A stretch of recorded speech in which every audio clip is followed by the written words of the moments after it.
और वहीं साथ में किसी एक काशी की सुप्रसिद्ध वैश्या का गणिका का मकान था।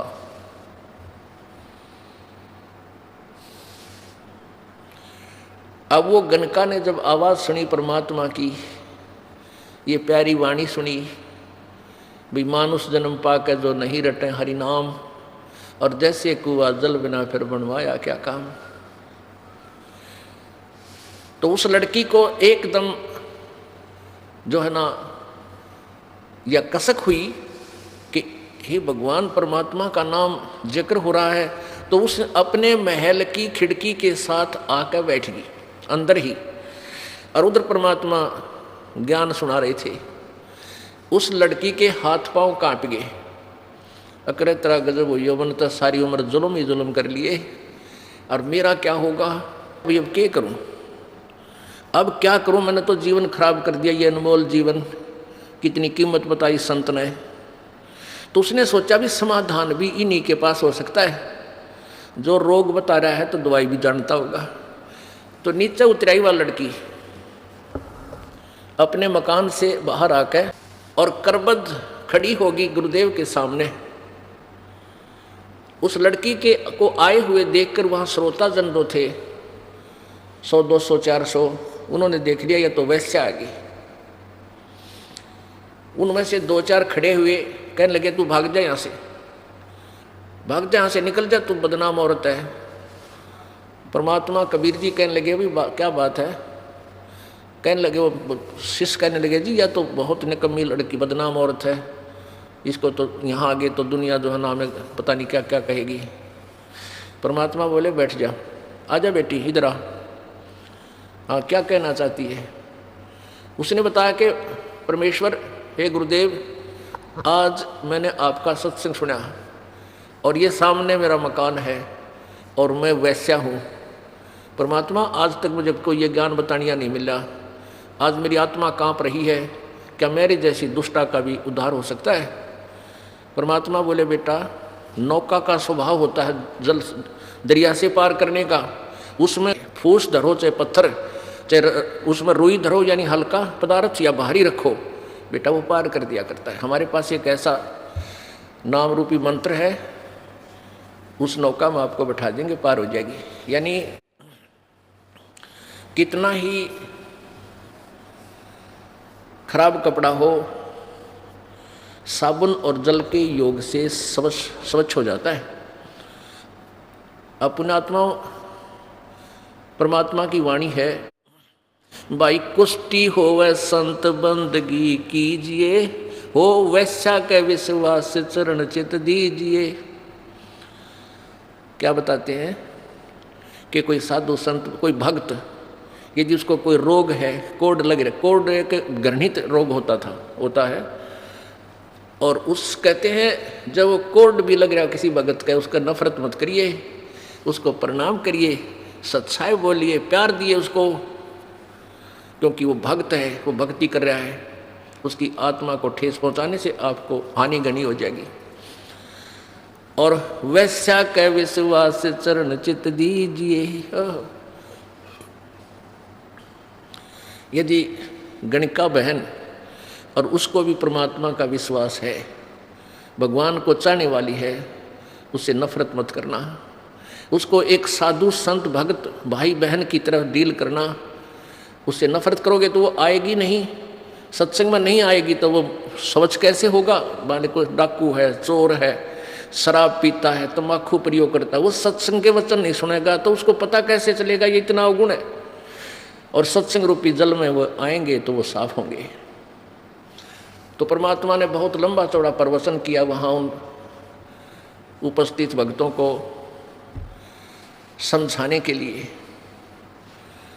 और कहा बेटी तू उपदेश ले सकती है लेकिन ये दुष्कर्म छोड़ना पड़ेगा। वो कहने लगी पिता गुरुदेव, आज से ही, कल से ये ताला लॉक लग जाएगा इस घर का, यानी आपकी बेटी ये गलत काम नहीं करेगी। तो परमात्मा बोला बेटी नाम ले लिए, उपदेश ले और वहाँ आ जाना। यानी 2-3 सत्संगों में उसको वैसे बुलाया, नाम नहीं दिया कि कहीं या ऊपर ले मन तक कहती और फिर सारी गलती करें जावे।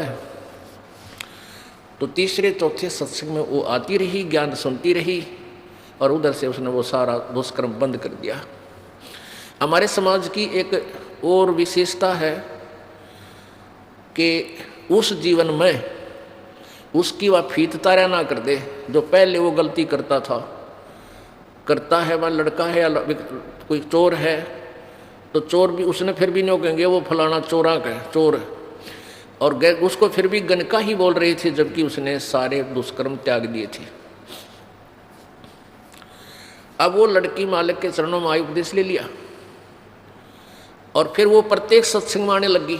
जहाँ भी सत्संग हो वहीं पहुँचे, और जो भी उसके पास था वो कोड कमा रखा था, धन सारा भगवान के चरणों में ला कर रख दे, प्रभु सतगुरु उसके भंडारा करवा दे, धर्म पर लगा दे। तो पुण्यात्मा, हमने सत्संग में बहुत विवेक से रहना पड़ता है, रहना चाहिए, अपनी नहीं चलानी चाहिए। संत के प्रवचनों पर विचार करना चाहिए, ये क्या कहना चाह रहे हैं। तो वह लड़की जब आने लगी अधिक प्रत्येक सत्संग में और निकट आकर बैठ जावा गुरुदेव के पास, तो सत्संग में जो विवेकहीन प्राणी होते हैं वो पता नहीं क्या क्या दोष लगाने लगे गुरुदेव के ऊपर भी। तो ऐसे दोष रखने वाले तो वो गुरुद्रोही बन जाते हैं। ये होते हैं 2, 4, 10, 20 ही हैं, और दूसरों को उन्होंने सुरसुर शुरू कर दी, भाई बात अच्छी नहीं। अपने सत्संग में एक वैश्या आती है, भाई आसपास के नगर निवासी कहते हैं, भाई तुम तो बदनाम औरत को रखते हो, वहाँ तक गंदी औरतें जाती हैं, हम अपनी बहन बेटियों को वहाँ नहीं जाने देंगे। यानी वो सत्संग में आने वाले गुरु जी के अनुयायी इस तरह की अपनी अपनी अटकल लाने लगे। उन्होंने कहा भी गुरु जी से कहना ही पड़ेगा एक दिन। गुरुदेव को तो कहा नहीं, उस लड़की को धमकाने लग गए फिर कि तुम मत आया कर यहाँ पर, मैंने सारा माहौल खराब कर दिया, आसपास के लोग ताने देते हैं। तो उस लड़की ने गुरुदेव से कहा, गुरुदेव हे महाराज जी, अब मैं कहाँ जाऊँ, मुझे रास्ता बताओ प्रभु। परमेश्वर कबीर जी ने कहा, क्या बात बेटी, कि यहाँ सत्संग में आती हूँ तो कुछ भक्तजन मुझे यहाँ आने से रोकते हैं, परेशान करते हैं कि तू बदनाम औरत है, तेने माहौल खराब कर दिया। परमात्मा बोले तू डेली आया कर बेटी, और मेरे निकट बैठा कर यहाँ आकर, कोई बोला मुझे बताना। उसने तो उस समय तो वो नहीं बोले, चुप हो गए। लेकिन धीरे धीरे ऐसा पूरी संगत में हो गया, भाई गुरु जी का तो दिमाग ठीक रहा को ना, भगवान का। अरे निकम्यो, जब थारा सो सुख दिया जब तो भगवान थे, अरे ईब अपनी गंदी सोच से तुमने उनको क्या जान लिया, क्या बना लिया। अब परमात्मा ने देखा भी इनको देखता हूँ, ये मेरे कितने भगत हैं, ये मुझे कितना समझा है इन्होंने। परमात्मा क्या बताते हैं, भाई गुरु मानुष कर जानते, ते नर कहिए अंध, होए दुखी संसार में, आगे यम के फंदे। गुरु को जी को हम अपने जैसा समझते हैं, अपने जैसे थे तो तुम्हारे पहले आप पर सुख क्यों ना हो गए भाई। वह परमात्मा क्या कहते हैं, पर्वत पर्वत में फिरा, कारण अपने राम, राम जैसे संत मिले, जिन सारे सब काम। परमात्मा की तलाश में ना जाने कहाँ कहाँ भटक रहे थे, परमात्मा बता रहे अपने ऊपर उदाहरण दे के। और जब परमात्मा जैसे संत मिल गए, उन्हें सारे सुख दे दिए, तो भगवान है वो। तो परमात्मा कबीर जी ने सोचा लैन की फड़क काट दूँ सारी है। तो परमात्मा ने सोचा कि ये सुर सुर सुर कर रहे हैं भाई, गुरु जी तो ऐसे हो गए, अगर गुरु जी हैं वैसा को लाने लग गए, बुलाने लग गए। और परमात्मा और भी लीला की, सत्संग के बाद उस बेटी के घर पे भी जान लाग गए शाम ने। यानी दिन में जैसे अपना दिन से कार्य से फारिग हुए, शाम के समय उस गणका के उस बेटी के उमंग को देख कर, उसकी जिज्ञासा को देखकर उसके आंगन में उनके घर जाने लगे और उसको ज्ञान समझाने लगे बेटी को कि बेटा ये भगवान का मार्ग है, दुनिया कुछ भी कहे, अपना भक्ति कर परमात्मा के मार्ग पे। परमात्मा के इस भक्ति में ये गुण है कि आपके सर्व पापों का नाश कर देगी और किसी की ना सुनना। अब हम अपने तराजू में तोलते हैं दूसरे को, चोर को सभी चोर नजर आते हैं। एक चोर के घर पे एक रास्ते चलता, कोई नेक आदमी रुक गया। अब चोर ने रोकते लिया, वो पहले उसकी जेब टिटोड़ी, उसमें केवल तम्बाकू पाया, कुछ नहीं पाया, पैसे नहीं थे, राह चलता आदमी बेचारा गरीब था। अब वो नेक आदमी तो सो गया और वो चोर सारी रात जागता रहा कि कहीं रात ने तेरा चोरी करके ना चला जाए, क्योंकि वो अवगुण उस चोर में विद्यमान था, उस नेक आदमी में नहीं था। वो तो चैनते सो रहा है और वो जो जिसमें दोष था उस नेक आदमी में भी वही दोष देख रहा था कि रात ने उठकर चोरी ना कर ली। तो ऐसे ही हम जैसे हैं, हम दूसरे को उसी तरह जू में तोल देते हैं। जैसे ये बेबे लड़ा करना बहने आपस में, नो क्या करें, ईसिया नहीं दिखा करें, यानी नकम्मी औरत होगी तो नो कहेगी तो इसी तो नो क्या करे, वह लड़ा ना करेगा दी समझदार सी, नो कहेगी ईसिया नहीं दिखा करें। तो जिसे ये इंसान होगा उसने वैसा ही दूसरा दिखाई देगा, उसका अपना अंतःकरण उसमें झांक रहा है। अब वहां जान लग गए तो संगत में और ज्यादा बिजली गिर गई और सब जगह ये चर्चा का विषय बन गया। भाई महाराज जी तो बुढ़ापे में, दिमाग खराब हो गया महाराज जी का तो है, और बहुत गलत हो गया ये तो परमात्मा ने सोचा लेन कि माता वाले बैल की तरह नकती है, सारे दिन स्पीकर बजाए। अब जो सीधे होने होंगे वो हो जाएंगे, ना होंगे तो चल जाएंगे। इनका मैं गढ़ दूंगा, क्या करूंगा जब इन अपने गुरु पर विश्वास नहीं। ये कहाँ फिर सतलोक जाने योग्य है। अब उनका एक खास शेष, विशेष शेष और मित्र रविदास जी थे। रविदास जी से कहा कि रविदास जा एक हाथी किराए पे लिया और एक दिन का किराया दे दिया उसने, और कह दिया भाई हम आप हाँकांगे हाथी ने, आप पीलवान बन जाना ड्राइवर, और ठीक है। अब रविदास जी ने आज्ञा का पालन किया, रुपया अठनी जो मैं एक दिन का किराया था वो हाथी किराए पे ले आया। अब कबीर परमात्मा ने कहा उस लड़की से, वैसा उस बेटी से, क्योंकि गनका नहीं रही थी, समाज फिर भी उसको गनका ही सोच रहा था, कहा बेटी आज तो हर सुंदर, हर बढ़िया गहने पैर और सुंदर श्रृंगार हार करके मेरे साथ चल। अब उस लड़के ने कहा ठीक है पिताजी, जो आपकी आज्ञा, गुरु जी की आज्ञा का पालन करना अति अनिवार्य होता है।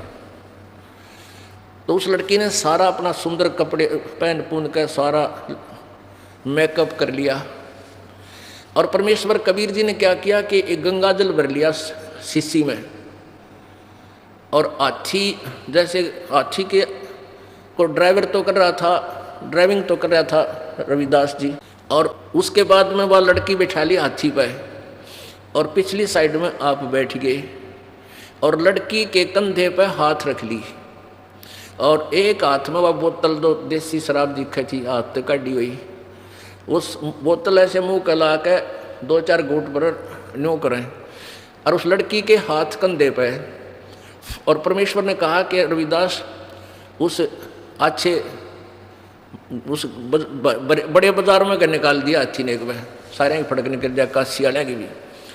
अब ऐसा ही किया, जो घनी अच्छी दुकान थी, बड़ा बाजार था, उसके माँ के और वो दोनों संत और वह बेटी चल रहे हैं। अब जोन सा भी देखे नो करे यूँ क्यों सांग हो रहा है, नो कहीं दानक सब जुलाया कबीर, अरे हम तो पहले कहा कर दे भाई बिजली गिरेगी उड़े, गंदी औरतें जाती हैं, देखा पार्ट की पुलिस की सरेआम शराब पी के, इसने पता नहीं तू कहाँ घूम रहा है। इनके तो भाई सत्संग में भी ये जुल्म हुआ करते, हम पहले कहा करते थे। अब वो बुला बुला लिया उन चेलों को। कुछ ऐसे भक्त होते हैं उसमें और अच्छी आत्माएं भी थी, वो घनी सी ध्यान नहीं दिया करते बकवाद्या पर, हालांकि मैक्सिमम संगत के अंदर अटपट होगी थी, वह फिर भी उस समय तक विशेष प्रभावित नहीं थे।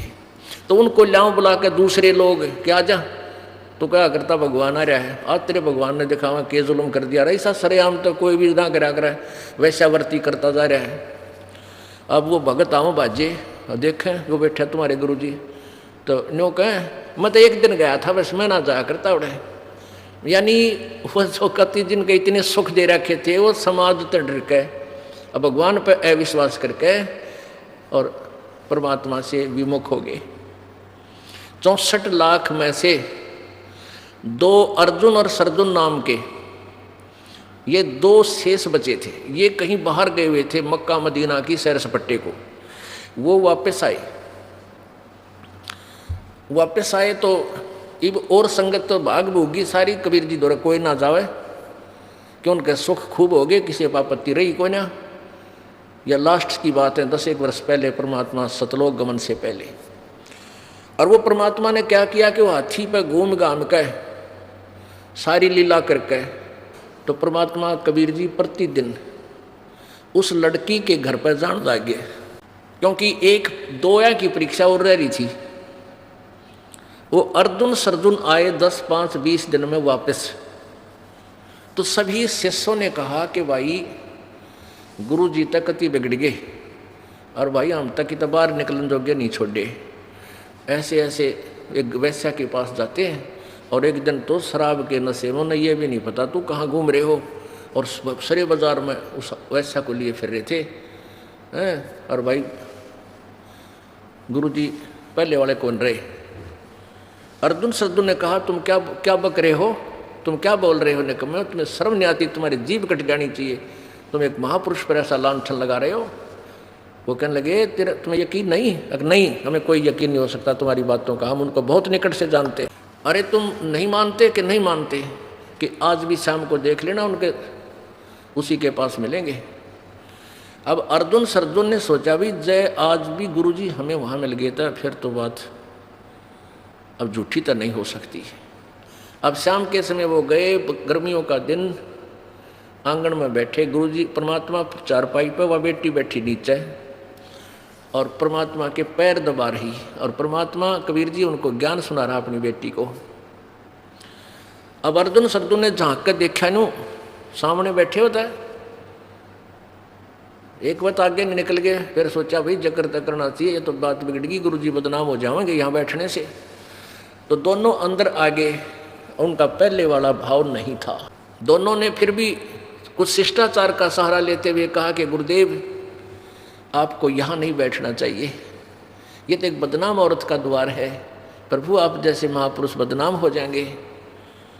तो परमात्मा ने कहा कि अर्जुन सर्जुन तुम्हारी बुद्धि भ्रष्ट होली भाई, अब तुम मेरे शिष्य नहीं रहे, मेरे गुरु हो गए। जब तुम मुझे शिक्षा दे रहे हो, भाग यहाँ से, भाग जाओ यहाँ से। अब क्या कहा परमात्मा ने, कहा कि ऊंच नीच में हम रहें, ये तो हार्ड चाम की दे, अर्जुन सर्जुन समझियो तुम करियो शब्द स्नेह। अब अर्जुन सर्जुन की कुछ अच्छी किस्मत थी, वो जान गए कि तुमने तो बात बिगाड़ दी। ने कहा मैं इतना ज्ञान दिया करते परमात्मा डेली, और आज ये ऐसा हो सकता है। फिर उनकी बुद्धि में आ गया बात, लेकिन बात बिगड़ चुकी थी। दोनों ने पैर पकड़ दिए परमात्मा के और कहा परमेश्वर हम पापियों को माफ़ कर दो, हम पापियों को माफ़ कर दो। अन्य वो जो 64 लाख का टोल था, उन्होंने तो माफ़ी भी ना मांगी, और उन दोनों ने आकर अक्षमा याचना की। परमात्मा बोले भाई बात सुन ले। कहते हैं जैसे कवि का एक दुआ है कि ये धागा प्रेम का मत तोड़ो चटकाए, और टूटे तो फिर मिले, नहीं मिले तो गांठ पड़ जावे। अब गुरु शिष्य का जो नाता ये बहुत नाजुक होता है। अभी तक तुम मुझे ईश्वर समझ रहे थे, ईश्वर नहीं समझ रहे थे, परमेश्वर की शक्ति से युक्त जरूर मानो थे, और उस भाव से तुम चलते रहते तो तुम्हारा कल्याण होता। अब अर्जुन सर्जुन तुम मेरे इस शरीर से मोक्ष प्राप्त नहीं कर सकते, कितनी नम्रता कर लो और कितना तुम माफी मांग लो, तुम्हारे अंदर दोष घर कर चुका है। अब मैं तुम मेरे इस शरीर से पार नहीं हो सकते, तुम्हारा वो भाव नहीं बन सकता। अब वो भी मान गए इस बात ने, कहा हाँ गुरुदेव बात तो आपकी नो की नो है, पर परमात्मा आपने ऐसा ज्ञान दे दिया, अब हम मरण के रहे ना जीण के। हे परमात्मा जब दूसरा जन्म हो गया हम पापियों का, आप ही रोज बताते हो ना जाने कहाँ पटकेगा ये काल, ना जाने किसी लोक में पहुंचा दे, ऊपर देवता अपने अंडे ना धक्के खाते फिर अपने मलाई खत्म करके फिर आ जाए। हे परमात्मा हम दूसरा जन्म नहीं चाहते। खूब बुरी तरह रोने लगे, यानी उन्हें हृदय से रोना शुरू कर दिया, और काफ़ी देर तक आंसुओं से कपड़े भी लिए। तब परमात्मा ने कहा बेटा तुम्हें इसी शरीर में पार करूंगा, पर मैं फिर कोई और लीला करूंगा। कहने लगा प्रभु कितना समय लगेगा? कि समय लगेगा अभी सैकड़ों वर्ष और लगेंगे। हे परमात्मा, क्या हम उस समय तक जीवित रह सकते हैं? परमात्मा बोले ये तुम्हारा काम नहीं, ये हमारा काम है। और उनको कहा कि मैं इस दिल्ली से 30 मील की पश्चिम की ओर, 30 मील पश्चिम की ओर किसी गांव में मेरी प्यारी आत्मा आवेगी और उसको मैं जाकर के मिलूंगा, उसको उपदेश का आदेश दूंगा। आप उससे उपदेश लेकर तुम फिर अपना कल्याण करा सकोगे इसी जीवन में। अपने आत्माओं सन 1518 में परमात्मा सह शरीर चले गए थे। सन 1727 में परमात्मा कबीर जी अपनी प्यारी आत्मा गरीबदास साहिब जी को छुड़ानी गांव जिला झज्जर हरियाणा में आकर मिले थे और उनको सतलोक की पूरी परिभाषा ऊपर दिखाई थी, समझाई थी और फिर उस आत्मा को गरीबदास साहिब जी की आत्मा को वापस छोड़ा था। तो सपने में उनको जिस दिन वो परमात्मा आकर जा चुके, गरीबदास जी को आदेश देकर चले गए। उस रात्रि में स्वप्न में कबीर जी वो परमात्मा उसी रूप में उन दोनों को दर्शन दिया कि तुम वहाँ छुड़ानी गांव में जाओ, वहाँ गरीबदास नाम के एक भक्त हैं, उनको मैंने आदेश दे दिया है, तुम उनको उससे उपदेश ले लो। अब दोनों सुबह उठे सूते, दोनों ने एक दूसरे को बताया कि गुरुजी दिखे थे और ये कह रहे थे कि छुड़ानी में हमने उस तुम्हारा प्रबंध कर दिया है। गरीबदास जी से उपदेश लिया, फिर कहा प्रभु हम तो फिर कहाँ जाएंगे, आपके चरणों में यहीं रहेंगे। तो वो दोनों वहीं रख दिए, गरीबदास जी ने अपने पास रख लिए और 6-7 महीने वो जीवित रहे और उनका वो फिर दोबारा बैटरी चार्ज होगी और उसी जन्म में